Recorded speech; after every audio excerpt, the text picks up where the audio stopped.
భగవద్గీత అధ్యాయం 4 శ్లోకం 16 నుండి 20 వరకు. భగవద్గీత అధ్యాయం 4 శ్లోకం 16. కిం కర్మ కిమకర్మేతి కవయో పిత్ర మోహితాః తత్తే కర్మ ప్రవక్ష్యామి యజ్ఞాత్వా మోక్షసే శుభాత్. సారాంశం: కర్మ అంటే ఏమిటి, అకర్మ అంటే ఏమిటి అని జ్ఞానులు కూడా అయోమయానికి లోనవుతారు. కృష్ణుడు అర్జునుడికి కర్మ యొక్క సత్యాన్ని వివరిస్తున్నాడు. సరైన కర్మ జ్ఞానం మనలను పాపాల నుండి విముక్తి చేస్తుంది. ప్రతి చర్య వెనుక నిజమైన అర్థం తెలుసుకోవాలి. అది తెలుసుకుంటే జీవితం సార్థకం అవుతుంది. భగవద్గీత అధ్యాయం 4 శ్లోకం 17. కర్మణో హ్యపి బోద్ధవ్యం బోద్ధవ్యం చ వికర్మణః అకర్మణశ్చ బోద్ధవ్యం గహనా కర్మణో గతిః.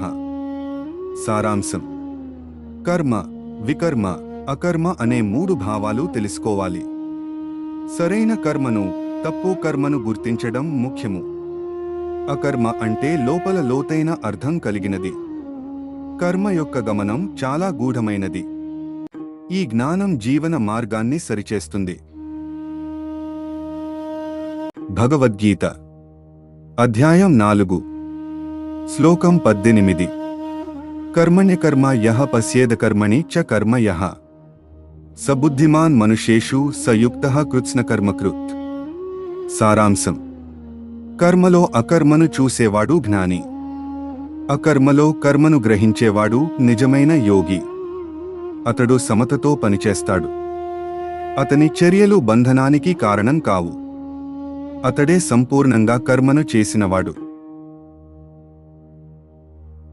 భగవద్గీత అధ్యాయం 4 శ్లోకం 19.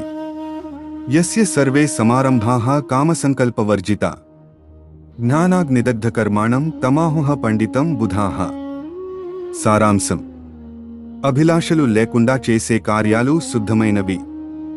కామసంకల్పం లేకుండా జీవించాలి. జ్ఞానం అగ్నిలా పాపకర్మలను దహిస్తుంది. అలాంటి వాడే నిజమైన పండితుడు. అతని జీవితం విముక్తికి దారితీస్తుంది. భగవద్గీత అధ్యాయం 4 శ్లోకం 20.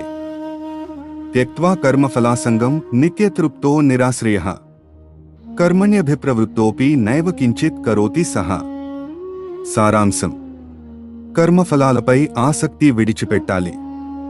ఎప్పుడూ తృప్తిగా ఉండాలి. బయటి ఆధారాలపై ఆధారపడకూడదు. కర్మలు చేస్తున్నప్పటికీ అతడు బంధించబడడు. అతడు నిజంగా అకర్మ స్థితిలో ఉంటాడు.